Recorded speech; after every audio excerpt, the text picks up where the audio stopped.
আজি আপোনালোকৰ মাজলৈ লৈ আহিছে এনবি নিউজৰ এটা ধুনীয়া সাক্ষাৎকাৰ অনুষ্ঠান। আজি অনুষ্ঠানটোত আছে জনপ্ৰিয় কণ্ঠশিল্পী দীপলিনা ডেকা বা তেওঁৰ কণ্ঠত সকলোৰে মন মোহিত হৈ যায়। আজি তেওঁৰ কথাত সকলোৰে আচৰিত হৈ যাব। কৈ গৈছে বহু কথা, জীৱন সংগ্ৰামৰ কথা, তেওঁৰ জীৱনৰ বহুখিনি কথা কৈ গ'ল আৰু লগতে তেওঁ শিক্ষাগত জীৱনৰ কথা, লগতে ৰাজনীতিৰ লগতে তেওঁ বিয়া কেতিয়া হ'ব সেইটো বিষয়ে কৈ গ'ল।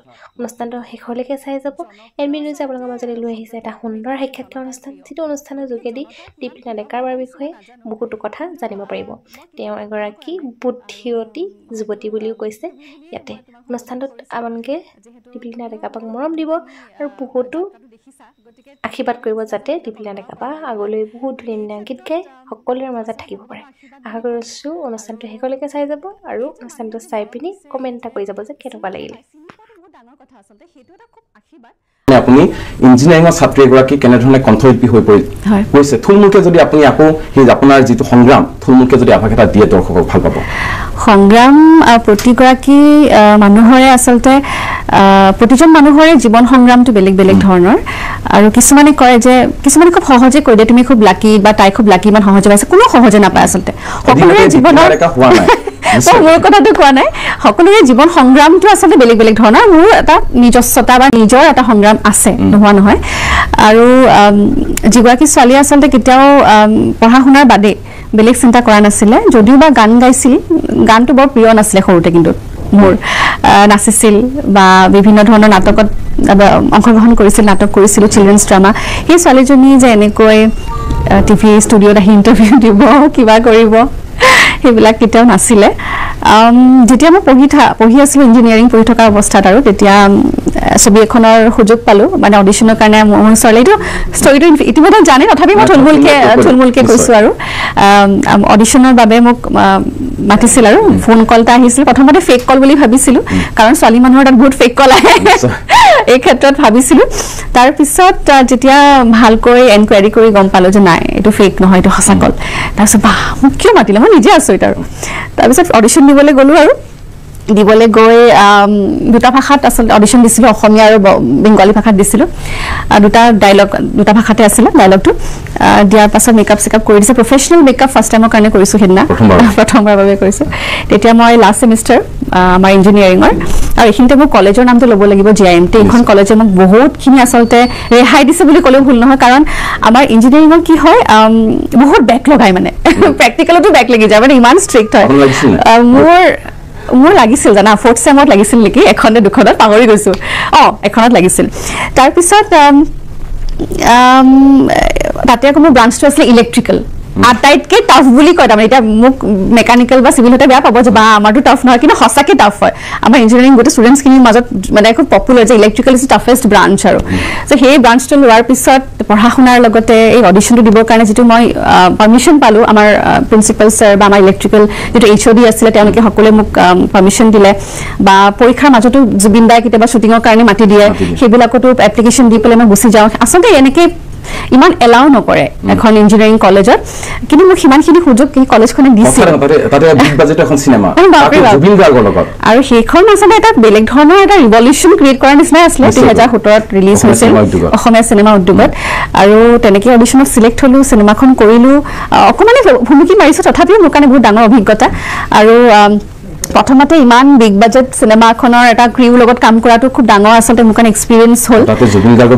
জুবিন দাক যোনে আচলতে সৰুৰে পৰা মই যিহেতু কলনীত থকা, জাগিৰোড পেপাৰ মিলত থকা, তাত তাৰমানে জুবিন দাক মাতিছিল দুবাৰমান, মোৰ এতিয়া মনত পৰে। আৰু সৰুতে চাবলৈ যাওঁতে জুবিন দাক মানে দূৰৰ পৰা চাওঁ, আৰু মায়াবিনীটো গায়, এইবিলাক গায়। আৰু তেতিয়াতো গান চান ইমান নাগাইছিলোঁ, কিন্তু মোৰ দেউতা মানে খুব গানৰ অনুৰাগী, মানে গতিকে আমাক লৈ যায়, থিয়েটাৰ লৈ যায়, সৰুৰে পৰা থিয়েটাৰ চাবলৈ লৈ যায়, অনুষ্ঠান চাবলৈ লৈ যায়। সেই দেউতাই এইবিলাক অভ্যাস কৰিছিল দেই। তেতিয়া জুবিন দাক চাওঁ, তেতিয়া আচলতে সপোন এনেকুৱা নহয় যে জুবিন দাক ইমান, এদিন যদি লগ পালোহেঁতেন, এদিন যদি কথা ক'ব পাৰিলোহেঁতেন, এদিন যদি চুই চাব পাৰিলোহেঁতেন। সেই মানুহজনৰ সৈতে যেতিয়া চিনেমাখন কৰিলোঁ, ভাবোঁ যে সঁচাকৈ ডাঙৰ কথা। আৰু আমাৰ ঘৰলৈ এগৰাকী বাইদেউ আহিছিল, তেওঁ গান শিকাইছিল বাক। এতিয়া বায়ে শিকে, মই নিশিকো আৰু, কিন্তু বায়ে যেতিয়া গান গাই থাকে ৰিৱাজ কৰি থাকে তেতিয়া মই মানে এনে আওৰাই থাকো আৰু এনেকে চৰগমবিলাক আওৰাই থাকো। এতিয়া মাহঁতে শুনে যে মাতটো দেখোন ভাল, একো দিব পাৰে। তেতিয়া মই আৰ্টত কৰো, আৰ্ট ক্লাছ কৰিছিলো, ছবি আঁকিছিলো। সেই ক্ষেত্ৰত লাহে লাহে বাইদেউজনীয়ে মোৰ মাতটো শুনিলে, তেতিয়া মানে মাহঁতে ভাবিলে বা মোৰ দেউতা বিশেষকৈ ভাবিলে যে নাই পৰি বুলি মাতে মোক, পৰিকো দিম। ক্লাছ 3 পৰা চাগে মই আকৌ এডমিশ্যন ললো গানত। তেনেকে আচলতে প্ৰথম মোৰ মই বিচাৰত কমপ্লিট কৰিছোঁ জাগিৰোডত থকা সুৰদেউল মহাবিদ্যালয় বুলি। পৱন গগৈ ছাৰ তেখেত প্ৰিন্সিপাল ছাৰ, তেখেত আমাৰ জাগিৰোড কলেজতো প্ৰফেচৰ হিচাপে কাম কৰি আছে। তেখেতৰ স্কুলখন বহুত পুৰণি, তাৰমানে বহুত পুৰণি। ইতিমধ্যে নিশিতা বাহঁতো তাত শিকিছে, নিশিতা গোস্বামী, তেখেতেও তাত শিকা। বহুত তেনেকুৱা বহুত ডাঙৰ ডাঙৰ শিল্পী তাত শিকা, আৰু ময়ো তাত শিকিবলৈ সুযোগ পালোঁ। কাঠাৰ ছাৰ তেখেত মোক প্ৰথম শিকাইছিল, মিজাজ দা বুলি তেখেতে মোক শিকাইছিল, জিন্টি মেম বুলি তেখেতে মোক শিকাইছিল। সকলোৰে প্ৰিয় ষ্টুডেণ্ট আছিলোঁ মই, ভাল নম্বৰ পাইছিলোঁ পৰীক্ষাসমূহত, ভাতখাণ্ডে যিবোৰ আমাৰ ক্লাছিকেল এক্সামবোৰ হয়। তেনেকৈ শিকা আৰু প্ৰথম তেনেকৈ আৰম্ভ কৰিলোঁ আচলতে। ক্লাছ 7 নে 8তে আচলতে মই বিচাৰত কমপ্লিট কৰিলোঁ। 7তে ক্লাছ 7ত মই বিচাৰত কমপ্লিট কৰিলোঁ। তাৰপিছত নিপুণ শিকিবৰ কাৰণে মেট্ৰিকটো পাছ কৰিব লাগে। নিপুণ মানে মাষ্টাৰ্ছ, ইকুইভেলেণ্ট টু মাষ্টাৰ্ছ, আৰু মেট্ৰিকটো পাছ কৰিব লাগে। কিন্তু যিহেতু মেট্ৰিকটো পাছ কৰা নাই, সেই 3টা বছৰ তেওঁলোকে মানে মোৰ লগত ইমান এটাচ, গোটেই স্কুলখন বা টিচাৰ্ছখিনি, সেইকাৰণে সেই 3টা বছৰ ক্লাছ 8, 9, 10তে মই এনেই স্কুলখনত গৈছিলোঁ। তাৰমানে এনেই যাওঁ, গৈ পেলাই মই ক্লাছ কৰোঁ, গান গাওঁ, মানে কোনো ধৰণৰ পৰীক্ষা দিব পৰা নাই, যিহেতু নিপুণটো ক্লাছ 10ৰ পিছতে কৰিব পাৰি। তেনেকৈ সেইবিলাক স্মৃতি মনত পৰে আৰু। তাৰপিছত আপুনি গুৱাহাটী আহিলে? তাৰপিছত গুৱাহাটী আহিলোঁ। জাগিৰোডৰ পৰা গুৱাহাটী শ্বিফ্ট হ'ল আপোনালোক? হয়, গুৱাহাটী শ্বিফ্ট হ'লোঁ। তাতেও গুৱাহাটী শ্বিফ্ট হোৱাৰ পিছত মই আকৌ গানৰ নিপুণটো মই কণ্টিনিউ কৰিছিলোঁ।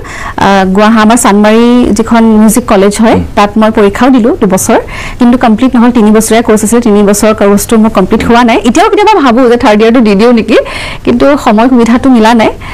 ক্লাছ 10ৰ পিছত গুৱাহাটীলৈ গুচি আহিলোঁ, পঢ়িলোঁ। আপুনি মিছন চাইনা কৰি থকাৰ সময়তো গানৰ সৈতে জড়িত হৈ আছিলে?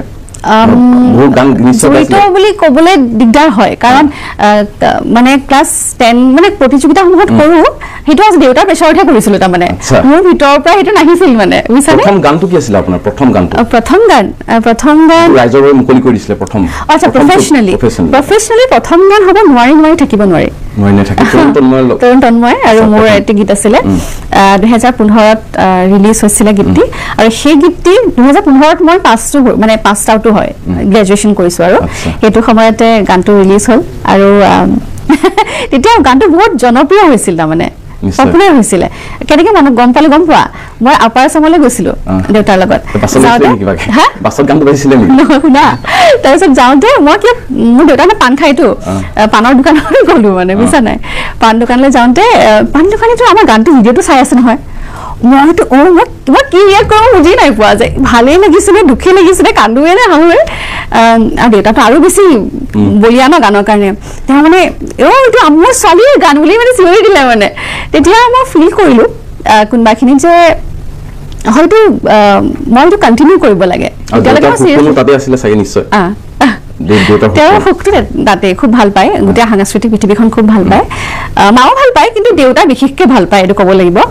আৰু তেনেকৈ আচলতে 2015ৰ পৰা সেই কোনোবাখিনিত সেই ছেল্ফ ৰিয়েলাইজেশ্যনটো হ'ল যে নাই, মই এইটো কৰিব পাৰোঁ, এটা কনফিডেঞ্চ পালোঁ। তেতিয়াৰ পৰা লাহে লাহে 2017ৰ পৰা ভালকৈ আৰম্ভ কৰিলোঁ আৰু এই যাত্ৰা। নিশ্চয়কৈ। আৰু আপোনাৰ যেতিয়া আপোনাৰ চুইডিয়ানা মুক্তি লাভ কৰিছিলে, এক প্ৰকাৰ খলকনি তুলিছিলে চুইডিয়ানাই, সমগ্ৰ ৰাজ্যতে জনপ্ৰিয়তা অৰ্জন কৰিছিলে চুইডিয়ানাই। সেই চুইডিয়ানা গানটোৰ আপোনাৰ আঁৰত কি আছে? চুইডিয়ানা গানটো তুমি কোৱাচোন। মই এইকাৰণে ভাৰ্গৱক কৈছোঁ, কাৰণ চুইডিয়ানা যিদিনাখন ৰিলিজ হৈছিলে 25 আগষ্ট 2018, আমাৰ বি বৰুৱা কলেজত অনুষ্ঠান আছিলে। তুমি তেতিয়া মোৰ লগত গৈছিলা কলেজখনলৈ, আৰু সেইটো তাতে ৰিলিজ হৈছিলে। আৰু মোৰ মনত পৰে, মনত পৰিছে না, আমি যে গাড়ীত যে ৰিলিজ কৰিবলৈ আপলোড হোৱা নাছিলে, বহুত টাইম নেটৱৰ্কৰ প্ৰব্লেম আছিলে। আৰু মোৰ এতিয়াও মনত পৰে যে এটা ৰাতিৰ ভিতৰত যিটো সেন্সেশন ক্ৰিয়েট কৰিলে গানটোৱে, সেইটো মনত পৰে নে তোমালোকৰ? মোৰ মানে বহুত মনত পৰে, এটা সাংঘাতিক এটা বেলেগ ধৰণৰ গোটেই ৰাজ্যত আৰু যথেষ্ট জনপ্ৰিয়তা অৰ্জন কৰিছিলে চুইডিয়ানে। আৰু সেই চুইডিয়ানে কিন্তু দীপলিনা ডেকাক এক প্ৰকাৰ প্ৰতিষ্ঠা কৰিলে বুলি ক'লেও নিশ্চয় ভুল কোৱা নহ'ব। চুইডিয়ানা গীতটোৱে মই মিছন চাইনা যদিও বা কৰিছিলে, চুইডিয়ানা যেতিয়া আহিলে আপোনাক গায়িকা হিচাপে কিবা কোনোবাখিনিত যেন স্বীকৃতি এটা পাইছিলোঁ গানটোৰ জৰিয়তে, আৰম্ভণি কৰিব পৰাকে, সেইটো মই ময়ো বাৰু মানিছো অসমৰ মুখ্যমন্ত্ৰী পাতি দিয়া হ'ল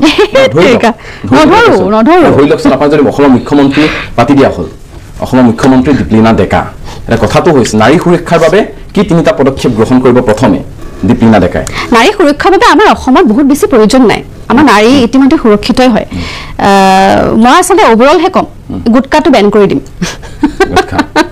ওকে হেতুৱে বেন কৰি প্ৰথম মই হেতুৱে কৰিম তাৰপিছত আমাৰ এই যেহেতু মই গায়িকা হয় 12টাৰ আগত সব অনুষ্ঠান শেষ কৰিব দিম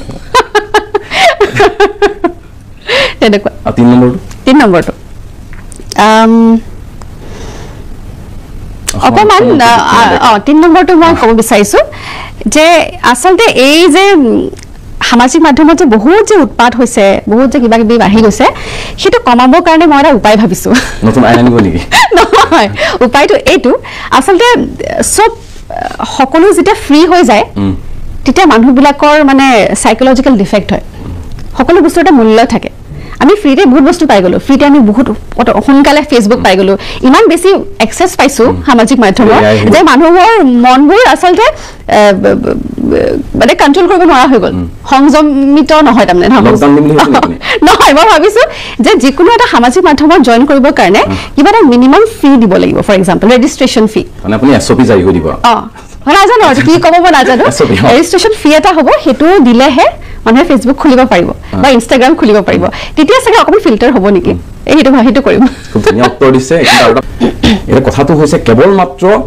কণ্ঠশিল্পীসকলক অকল অনুষ্ঠানে লাগে নেকি বিহু আহিলে আপুনি চাব আপুনি হাজাৰ হাজাৰ কণ্ঠশিল্পী ওলাইছে বুলি ক'লে ভুল নহ'ব কিন্তু যেতিয়া জাতীয় সমস্যা এটা আহি পৰে তেতিয়া সেইসকল কণ্ঠশিল্পী ক'ত যায় এইটো আপোনাক সুধিছো মই এইটো অকল দুই প্ৰকাৰে চাওঁ প্ৰথম প্ৰকাৰটো হ'ব যে কিছুমান মানুহ ইন্ট্ৰোভাৰ্ট থাকে মানে এক্সপ্ৰেছ কৰিব নোৱাৰে গতিকে তেওঁলোকে নিলিখে এইটো কিছু সংখ্যক গায়ক গায়িকা বা সাংস্কৃতিক কৰ্মীৰ ক্ষেত্ৰত এইটোও দেখিবলৈ পোৱা যায় যে তেওঁলোকে মনত বন্ধ কৰি থাকিলে হ'ব জানো নহয় মই কম যে তেওঁলোকে আচলতে তেওঁলোকৰ মনত সেইটোৱে চলি আছে কিন্তু তেওঁলোকে ক'ব নোৱাৰে কাৰণ তেওঁলোকৰ নেচাৰটো তেনেকুৱা নহয় সকলো ইমান বেছি এক্সট্ৰোভাৰ্ট হ'ব নোৱাৰে বা ইমান বেছি খুলি এক্সপ্ৰেছ কৰিব নোৱাৰে দ্বিতীয় কথাটো হ'ল যে কিছু সংখ্যকে মনে মনে থাকে হয়তো পক্ষ ল'ব কাৰণে হ'ব পাৰে কাৰণ সেইটো মই এইটো ক'ব নোৱাৰো নহয় ভয় কৰে নে কি কৰে মইতো নকৰো মই নকৰো মানে ভয় এইকাৰণে নকৰো মই ভয় এইকাৰণে নকৰো কাৰণ মই ভাবো যে আজিলৈকে মই কেতিয়াও একো বেয়া পথত যাবলগীয়া হোৱা নাই মানে যিকোনো কাম কৰিবৰ কাৰণে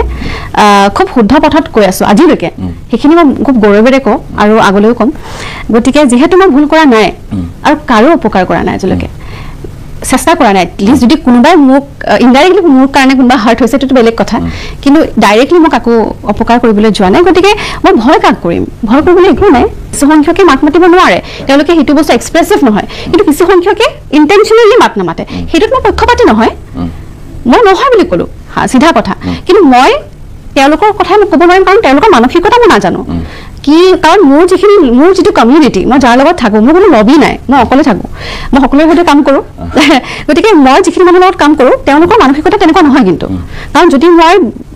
কাৰণ মোৰ এটা বিৰাট ডাঙৰ প্ৰব্লেম আছে যদি মোৰ সেই ধৰণৰ মানুহৰ মই লগ পাম মই কাম কৰিব নোৱাৰো মানে মোৰ খুব খোলা অন্তৰ হ'ব লাগিব আৰু খুব স্পষ্ট হ'ব লাগিব লাগিলে তেওঁ পক্ষ নলক লাগিলে তেওঁ মাতে নামাতক লাগিলে তেওঁ এগেইনষ্টে কওক কিন্তু তেওঁৰ নিজৰ স্থিতিত স্পষ্ট হ'ব লাগিব মানুহ স্পষ্ট নহ'লে দিগদাৰী পাওঁ মানে মই গতিকে তেওঁ সাপোৰ্ট কৰিছে সাপোৰ্ট কৰা নাই কিন্তু তেওঁ যদি স্পষ্ট নহয় তাত খেলি মেলিটো হৈ যায় কি বিশেষ ব্যক্তিৰ নাম লম তেওঁলোকৰ বিপৰীতে মই এইটো ক'বলৈ মই অপিনিয়ন দিব পৰা নাই দিব নালাগে আপুনি তেওঁলোকৰ আপোনাৰ নামকেইটা কম এষাৰি বাক্য তেওঁলোকৰ বাবে অসমৰ মুখ্যমন্ত্ৰী হিমন্ত বিশ্ব শৰ্মা তেওঁ খুব ডাইনামিক মানুহজন ভাল লাগে ডাইনামিক মন্ত্ৰী সৰ্বানন্দ সোণোৱাল খুব মেচিয়ৰ্ড যেন লাগে খুব ৰিজাৰ্ভ মানে খুব চৰ্টেড মেচিয়ৰ্ড যেন লাগে গৌৰৱ গগৈ চিনি পাওঁ তেখেতক মই এবাৰ লগ পাইছোঁ আৰু লগ পাই খুব ভাল লাগিছে আৰু তেখেতৰ এটা এনে পাৰ্চনেল এটা অপিনিয়নহে দিম মই তেখেতৰ ইংলিছ একচেণ্টটো মোৰ বিৰাট ভাল লাগে অখিল গগৈ সাহসটো ভাল লাগে লুৰিণজ্যোতি গগৈ তেখেতৰ স্পষ্টবাদী ভাল লাগে লুৰিণজ্যোতি গগৈ হয় ৰাজনৈতিক প্ৰেক্ষাপটৰ কথা আহিলো চিনেমাৰ কথা পাতিলো এতিয়া বহাগত দীপ্তিনাৰ বিয়া হ'বনে নহ'ব এইটো আৰু এইটো ইমান অমিল কথা এটা ক'লা যে সুধিছো আমি গানৰ কথা পাতিলো আপোনাৰ চিনেমাৰ কথা পাতিলো ৰাজনীতিৰ কথা পাতিলো এতিয়া আপোনাক সুধিছো দীপলিনা ডেকাৰ বিয়া কেতিয়া বিয়াটো মই ক'ব নোৱাৰো বহাগত শুনিছিলো বিয়া বুলি ক'ত শুনিছা সেই চ'ৰ্চটো মোক লাগে মাৰ্কেটত ওলাই এই চ'ৰ্চটো মোক লাগে আচলতে ফাগুনত শুনিলো ফাগুনত দীপলিনা ডেকাৰ বিয়া নহ'ল যোৱা বছৰ শুনিলো এই মাৰ্কেটটো কোনটো আমি কেতিয়া পঢ়িবলৈ পাম যে দীপলিনা ডেকাৰ বিয়া মানে সেই মাৰ্কেটটো কোনটো মাৰ্কেট চলি থাকে আৰু ক'ত শুনিছা সুধিছো কেতিয়া বিয়া দীপলিনা হা তুমি কেতিয়া বিয়া পাতিবা মোৰ দেৰি আছে আপোনাৰ তোমাৰহে শুনিছিলো মই যোৱা বছৰ কৈছিলা যে বিয়া পাতিম বুলি